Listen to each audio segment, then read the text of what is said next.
Kaixo, ongi etorria. Hau da guretzako geometriarekin landuko dugun lehenengo problema.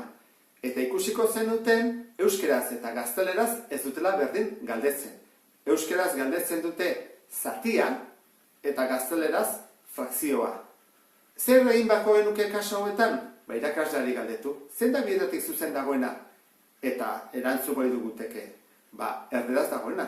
Eta horregatik euskeraz erantzun behar dugu zatiki moduan, ez zati moduan. Horrek esan nahi du, jarriko dugula zenbaki bat behan, beste zenbaki bat goian, eta proportzio bat eman behar dugu. Hortarako zenbat esaten digute? Esaten digute triangelu aldekide bat dela, eta C eta Aren erdiko puntua B dela, hau ere bai, erdiko puntua dela dira erdiko puntuak. Honekin ondorioztatu ezakegu triangelu hau eta triangelu hau berdinak direla, hau ere bai, eta hau ere bai. Lau triangelu berdin ditugu. Eta zer gertatzen da barruan, adibidez, hemen da beste lau triangelu, ikusten duzten bezala, ezta? BGH, HDI hauek, zer gertatzen da hauekin? Berdin, lau triangelu hauek berdinak dira. Eta gehiago esango luke, hau ere erdiko puntua denez, triangelu hau, eta hau, lau horiek ere berdinak dira. Orduan galdetzen digute proportzioa A, B, D, E, laukiaren ze proportzio dagoen marraztuta, pintatuta.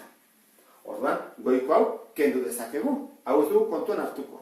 Bakarrik irudia. Goazen ikustea zenbat dugun marraztuta.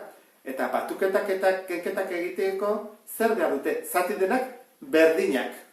Orduan, ikusten ez bezala, hemen txikiago dago baina. Orduan, zer egin behar dugu?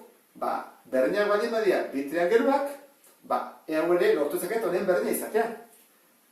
Erdiko puntu hartzen badut, eta elkartzen baditut, zer dut? Ditut lau triangelu, eta hemen ere beste lau triangelu. Eta gehiago esango nuke, triangelu hauek eta triangelu hauek berdinak dira. Horrek zesan nahi du? Batu daitezkela, zenbat dut marraztuta? 1, 2, 3, 4, 5 triangelu daude marraztuta. Eta marraztu gabe zenbat ditut? 1, 2, 3, oraingoz. Goazen gehiago egitea. Nik hau zatitu ezaket lau zatitan hau bezala.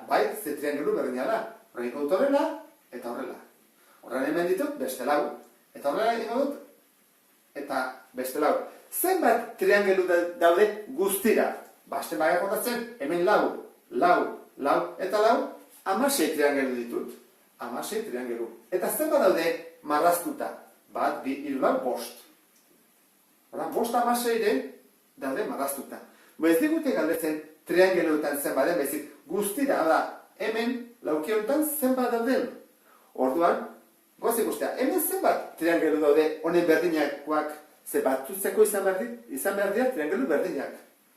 Ingo genuke horrela, ezta? Jarriko dugu horrela, eta lau ditugu. Bakoitza lau zatitan egiten dut. Horrela lau, eta orduan, horrela lau, eta jazta. 1, 2, 3, 4, 5, 6, 7, 8, 9, 10, 11, 12, 13, 14, 15, baitere 16. Ikusten duzen bezala, hemen 16, eta hemen beste 16 egongo dira. 16 biderriru. Zenbat triangulutxu daude? 58.